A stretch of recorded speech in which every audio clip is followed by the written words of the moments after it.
Je disais que le Seigneur nous bénisse. Je disais que le Seigneur te bénisse. Alléluia. Avant d'aller plus loin, je tenais à remercier énormément le couple pastoral, papa et maman, pour leur amour, pour leur chaleur, pour leur formation à notre égard et pour cette marque de responsabilité. Je vous dis encore ce soir merci maman. Et merci à vous qui êtes là ce soir. Merci à l'ancien Jean-Marie et merci à tous les hommes de Dieu. Je prie que le Seigneur ce soir nous fasse énormément du bien. Alléluia. Je prie énormément ce soir que le Seigneur nous fasse du bien. Alors que j'étais en train de préparer ce culte hier,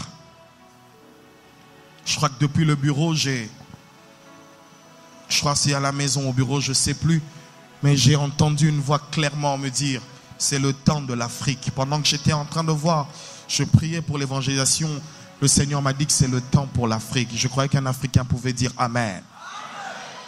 C'est le temps de l'Afrique. C'est le temps à ce que nous puissions partir de ce lieu pour aller proclamer l'évangile. C'est le temps que par nos mains que les malades soient guéris. C'est le temps que par nous qu'on voie la gloire de Dieu. Non, je ne suis pas en train de fabriquer ce que je dis. Je dis exactement ce que j'ai reçu. Je dis que c'est le temps de l'Afrique. Et je crois que des Africains vont se lever dans le monde en ce temps de la fin. Les Africains vont se lever dans le monde dans la sainteté.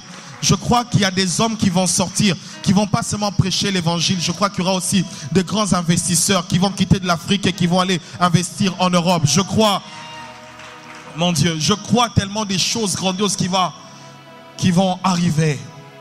Et je prie le Seigneur que tu sois dans ces choses. Alléluia. Je suis dans Exode 33. Emmanuel, Jésus-Christ, tu ne m'abandonneras pas. Exode 33, on va se tenir debout.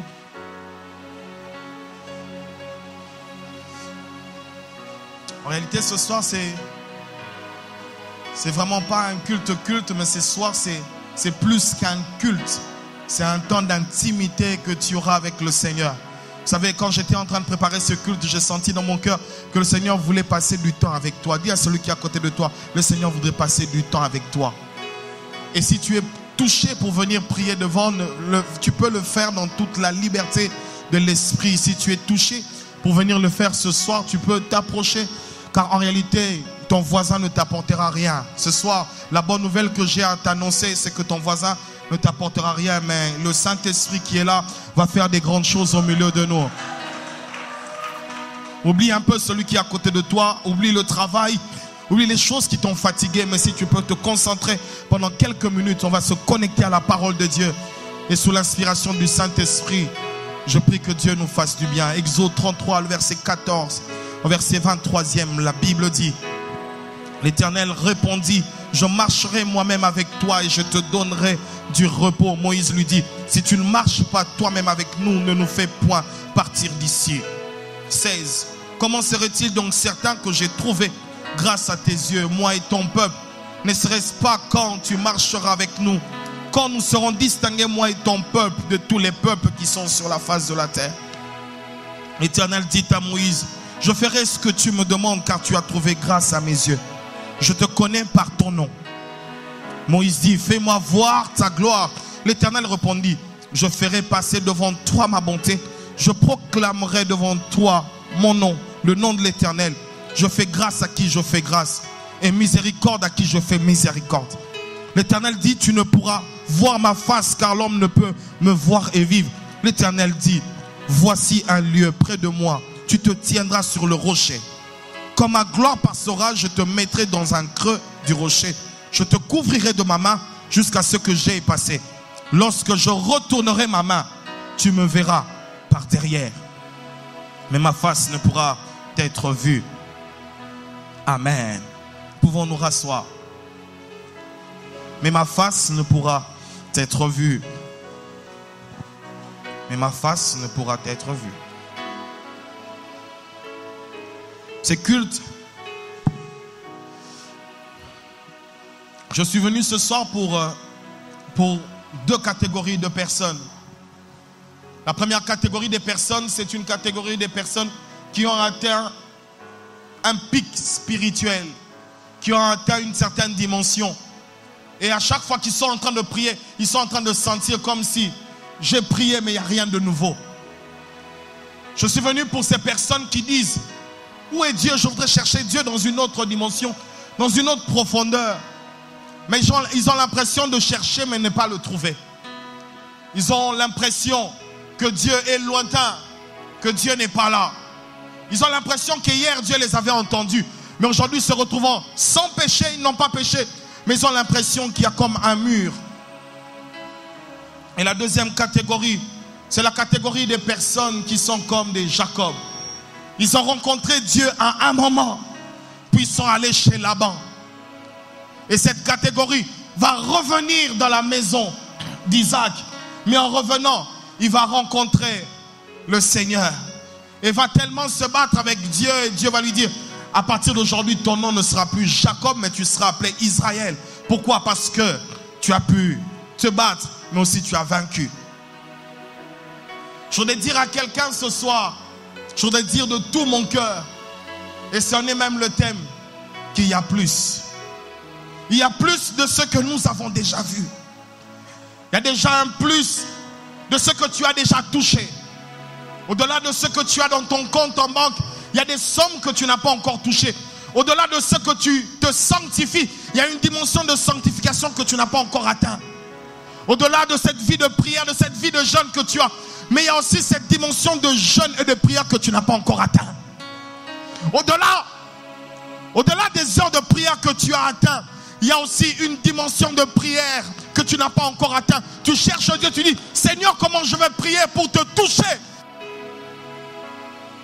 Je me rappelle encore d'un songe que je ne sais pas si c'était un songe ou une vision. C'est toujours hier, pendant que j'étais en train de préparer ce culte, j'ai vu comme un costume tout bleu qui était de la taille de notre pasteur. Ce costume était déjà habillé et je l'ai vu là et j'ai dit mais je veux ce costume, et directement je me suis retrouvé en prière. Il y a des gens qui veulent des choses, ils sont fatigués de l'ancienne vie de prière, ils sont fatigués de l'ancienne vie de méditation, ils sont fatigués de la vie de jeûne, ils ont atteint un certain seuil et tu as besoin de le dépasser ce soir. Je voudrais te dire que c'est possible. C'est possible. C'est possible de vivre au-delà de ce que tu as déjà vécu. C'est possible de vivre au-delà de ce que tu as déjà vu. C'est possible de vivre au-delà de ce que tu espères et de ce que tu penses.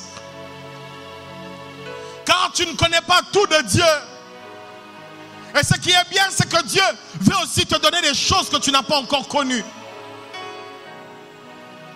Et cette histoire que nous avons lue ensemble, bien aimé, elle n'est pas une histoire anodine, ce n'est pas une histoire par hasard, mais c'est une histoire vraie. En réalité, cela ne commence pas par l'Exode 33, mais cela commence quand un homme rencontre Dieu dans le désert. Il a déjà fait un pas. Et dans ce pas qu'il a déjà fait, il rencontre Dieu. Il entend Dieu dans le buisson.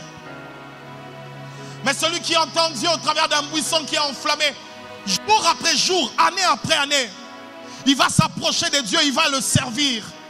Mais il y a quelque chose qui montera toujours dans son cœur.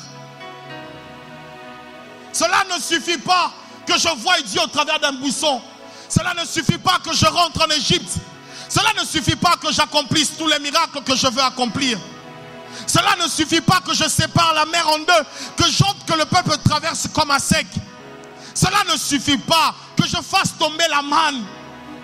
Cela ne suffit pas que la caille même tombe du ciel. Cela ne suffit pas que je frappe le rocher et que le rocher sorte de l'eau. Cela ne suffit pas. Il y a plus.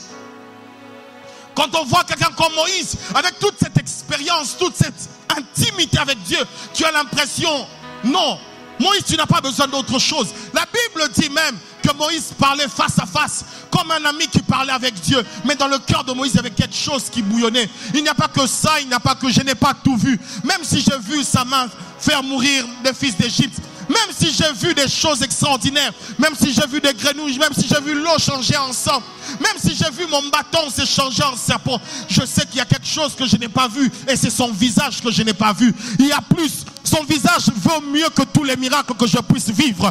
Son regard est plus riche que tout ce que j'ai.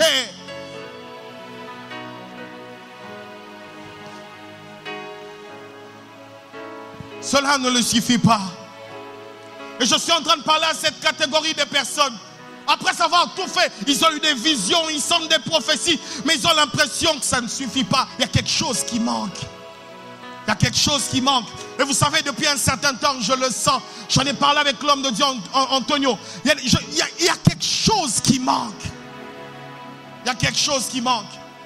Vous savez, l'une des choses, c'est de croire que dans cette vie spirituelle que tu arrives. Non, la vie spirituelle, elle doit se renouveler et tu dois avancer de gloire en gloire. Il n'y a pas que Dieu qui va avec nous de gloire en gloire, mais il y a nous aussi qui devons avancer de gloire en gloire avec lui.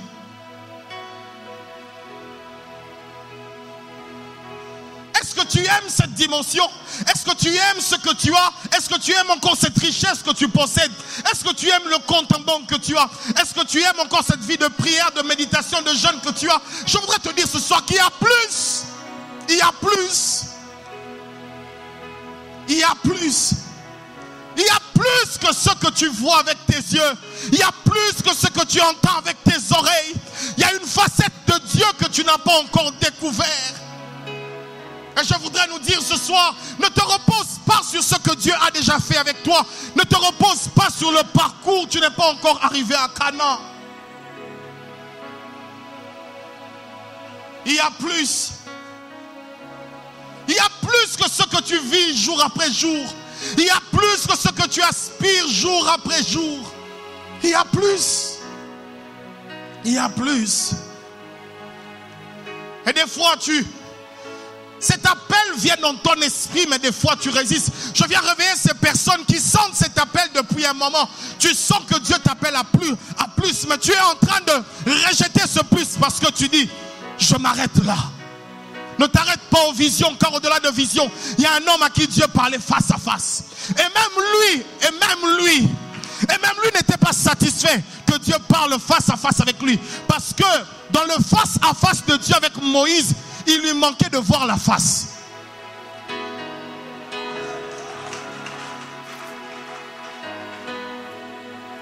Moïse pouvait être en face de Dieu, mais il y avait une chose qui lui était cachée, c'était la face de Dieu.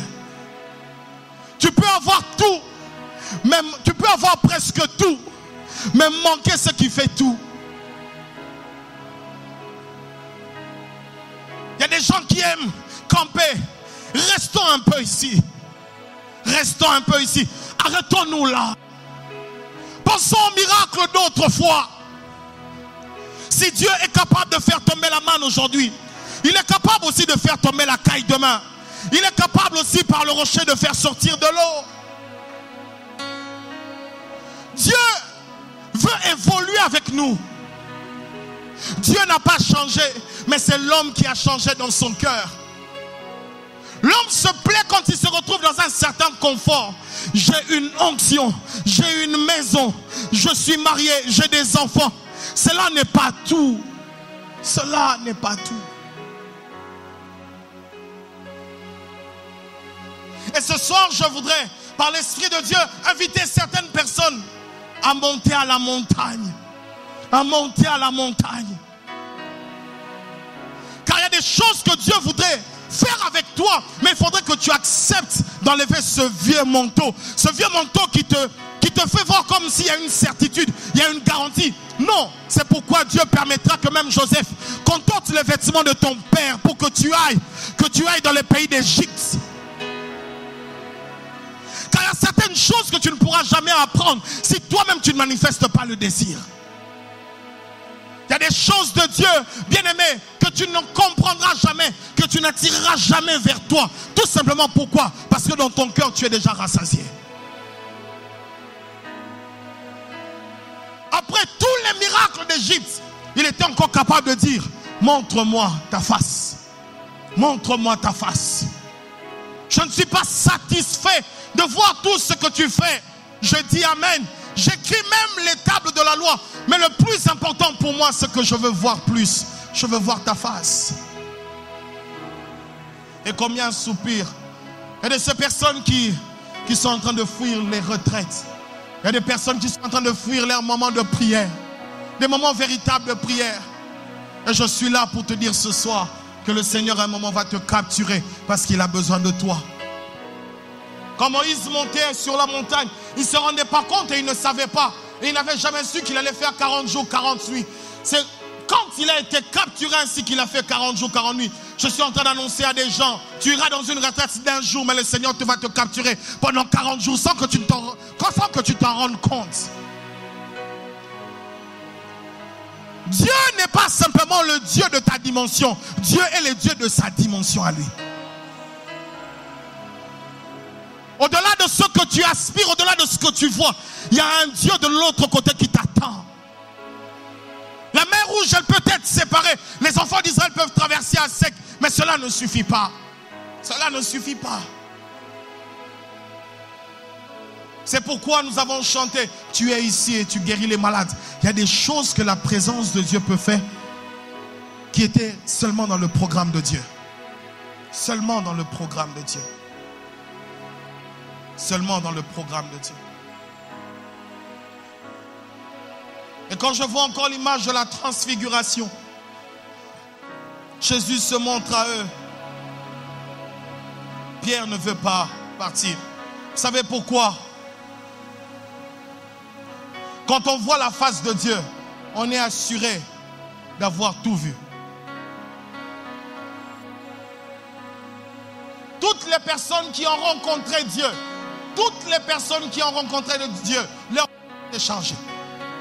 Toutes les personnes qui ont rencontré d'une manière particulière, leur vie était différente.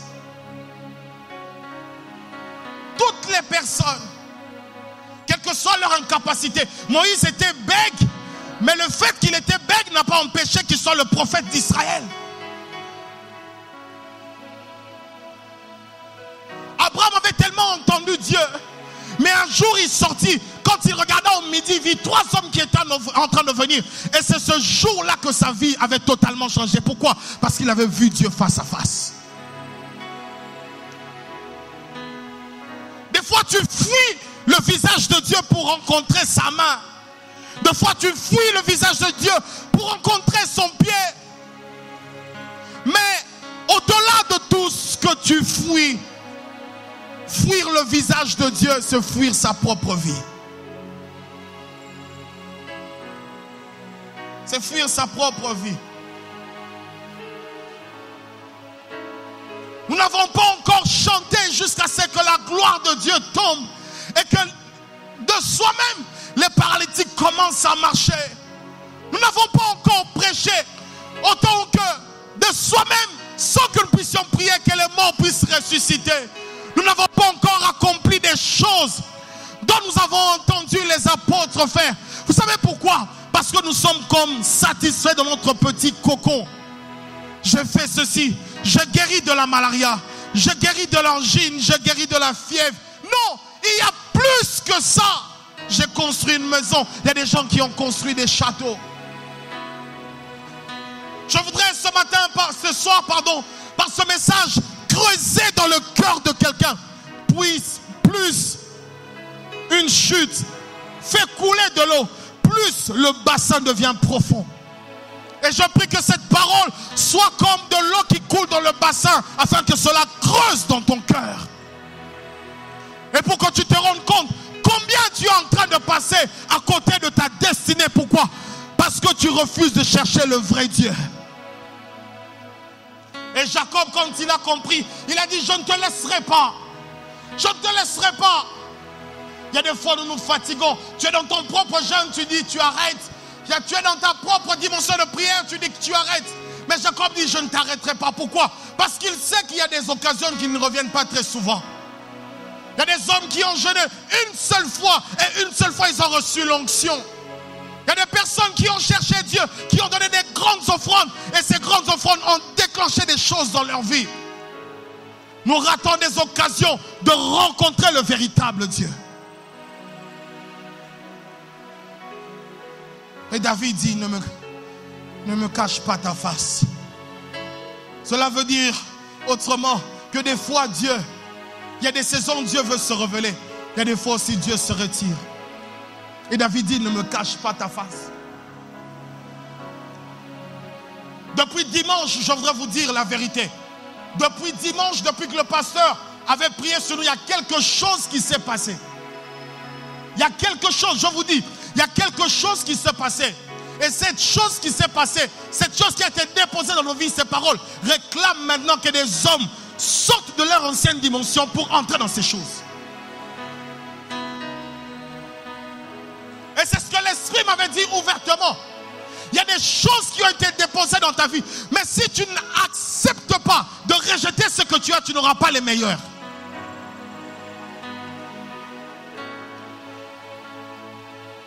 Ce culte est ainsi comme une continuité du culte du dimanche. L'homme de Dieu a parlé. Des paroles ont été déposées. Mais nous avons aussi notre part. Notre part, c'est de prendre le manteau.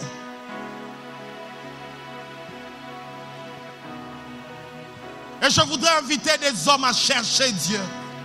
À chercher Dieu comme tu ne l'as jamais cherché. À le désirer comme tu ne l'as jamais désiré.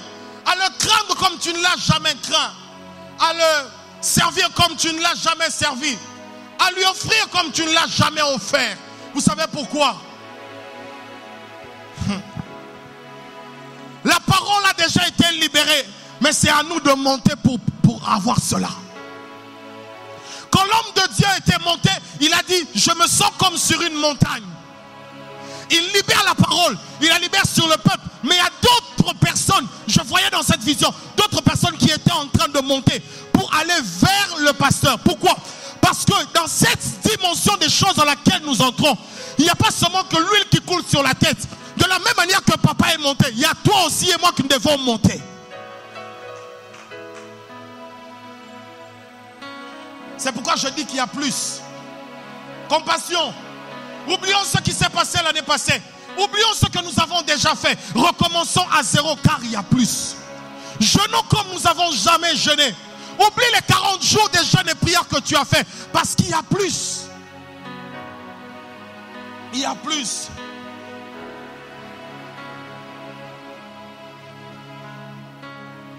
Et hier, en jeûnant toute la journée, j'ai ressenti des sensations que je n'avais jamais ressenties en une journée de jeûne et prière.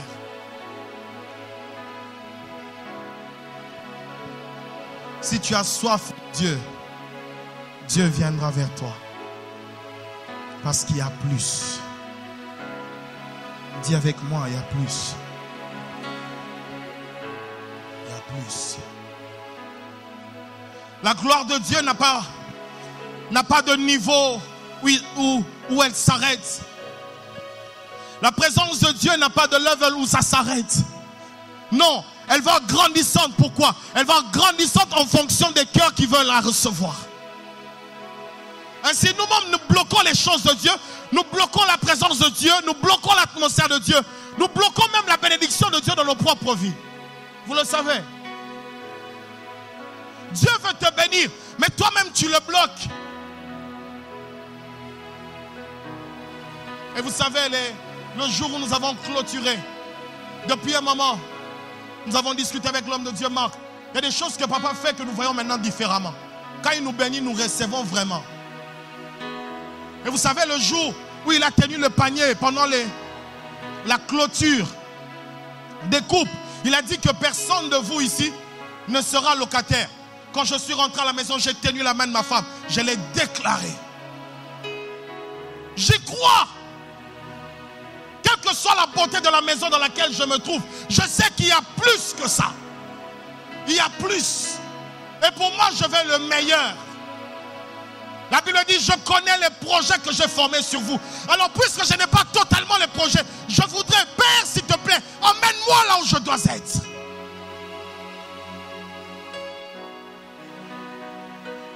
Et pour cela, dans ce flot, nous devons devenir de plus en plus spirituels. Que tu sois papa, que tu sois maman, que tu sois frère ou soeur, bien-aimé, si tu ne veux pas rater cette vague de l'esprit, devenons de plus en plus spirituels. Loin de toute querelle, loin de toute inimitié, loin de tout amalgame, loin de toute dispute, loin de toute jalousie. Entrons dans le flot de l'esprit, car chacun dans ce flot de l'esprit a quelque chose à recevoir, car la parole a déjà été libérée. Il y a plus que ce que tu as déjà reçu, car Car Dieu veut te donner aussi de nouvelles choses. Dieu veut te donner des nouvelles choses, de nouvelles dimensions, une nouvelle façon de voir les choses, une nouvelle manière même de témoigner. Dieu veut te donner un nouveau témoignage. Et pour cela, la seule chose qu'il te demande, accepte de renoncer à ce que tu as, monte vers moi et je te donnerai des choses que tu n'as pas.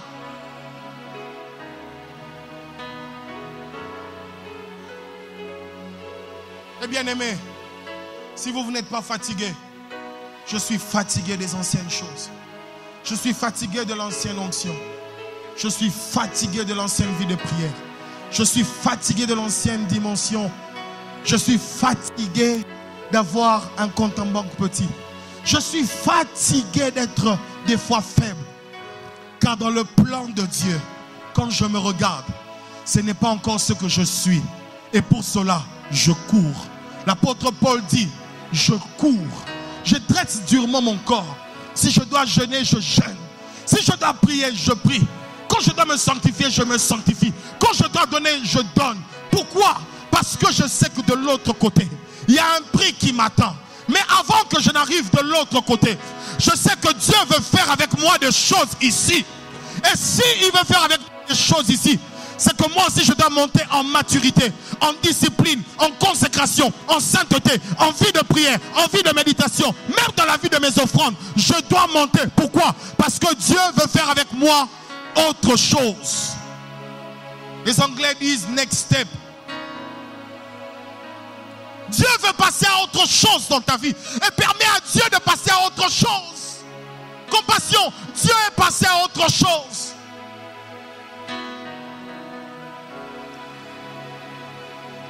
Et ce soir,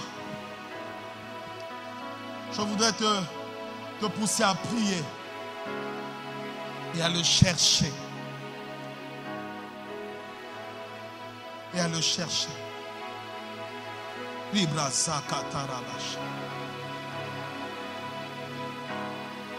Je n'ai pas de sujet de prière à te donner, car je sens dans mon cœur que Dieu veut capturer quelqu'un dans sa présence ce soir.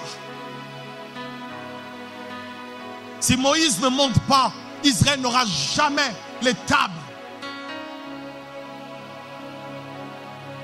Si Élisée n'est pas sérieux, quand son père sera fait, il ne pourra pas avoir le manteau. Bien-aimé, c'est à toi de voir. Dans cette nouvelle page de l'église, c'est à toi de voir. Si tu veux monter, tu vas monter. Si tu ne veux pas monter, tu ne monteras pas. Dans les choses spirituelles, on ne triche pas. Dans les choses spirituelles, on ne triche pas.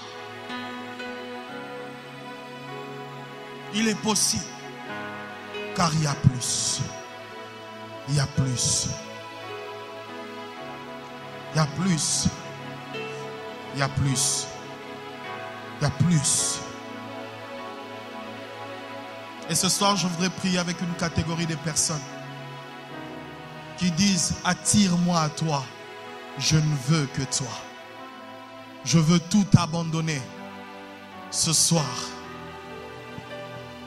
Et je veux aller de l'autre côté. Ce soir, bien-aimé, ne te retiens pas dans la prière. Une église des fils et des filles qui veulent recevoir l'onction, la grâce d'aller. Pour prendre le manteau, la seule chose que j'ai vu l'Esprit me montrer, c'est d'être en prière. Des hommes qui refusent de prier, de payer le prix de la prière, ne prendront jamais le manteau. Et l'Esprit de Dieu m'a dit ceci: tu ne pourras jamais bénéficier de l'onction de ton Père si tu n'as pas le même mode de vie que ton Père.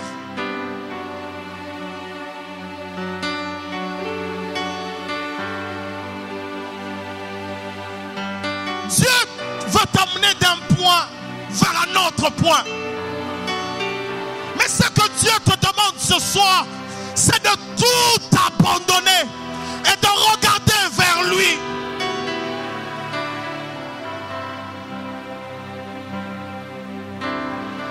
Shandanamasa.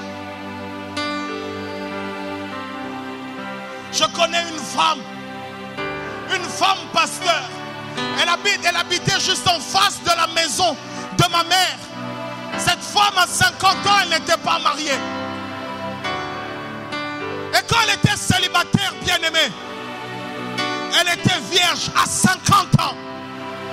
Elle continuait à craindre Dieu. Histoire vraie. Mais elle continuait à servir et à élever les enfants de sa sœur qui était décédée. Mais plus elle avançait avec Dieu, elle ne savait pas que Dieu avait réservé des choses qui étaient grandioses. Mais un jour, un pasteur américain est venu au Congo. Dans sa congrégation, le pasteur était veuf et la femme était célibataire. Un miracle s'est passé. Cette femme a épousé l'homme de Dieu qui était venu ici. Et on avait dit non, elle s'est mariée, gloire à Dieu. Mais au moment où je vous parle, je peux vous témoigner que cette femme de 50 ans a enfanté. Parce que avec Dieu, il y a toujours plus. Avec Dieu, il y a plus. Je ne connais pas ta situation, je ne connais pas ta vie, mais je viens te présenter la porte qui te mènera. Jésus-Christ est mort et ressuscité. C'est à toi maintenant de payer le prix pour entrer dans cette dimension.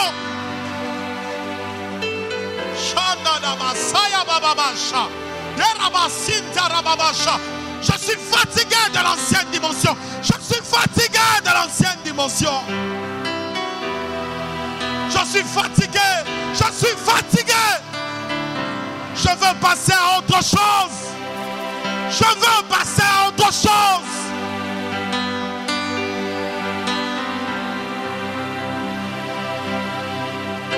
Il y a des gens dans ce pays qui ont plus de 10 000 $ de salaire mensuel. Il y a des gens dans ce pays qui peuvent prier pendant des heures et des heures. Il y a des gens dans ce pays qui prient pour les morts et les morts ressuscitent. Qui prient pour les paralytiques marchent. Qui prient pour les aveugles voient.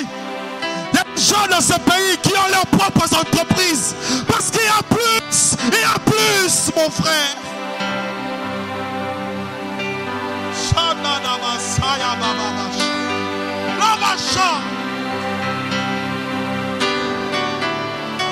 Je veux plus. Je veux plus. Je veux plus.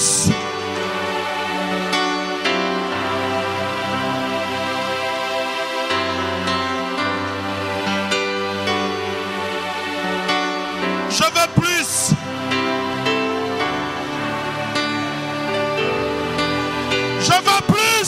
Je veux plus. Je veux plus. Ouvre les cieux pour moi ce soir. Ouvre les cieux pour moi ce soir.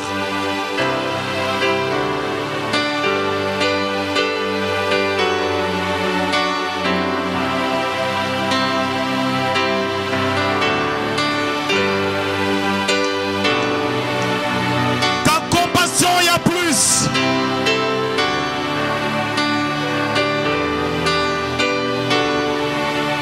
L'Esprit de Dieu m'a dit que Dieu veut qu'il y ait beaucoup de pasteurs Marcelo, qu'il y ait beaucoup de pasteurs Marcelo, qu'il y ait beaucoup de pasteurs Marcelo.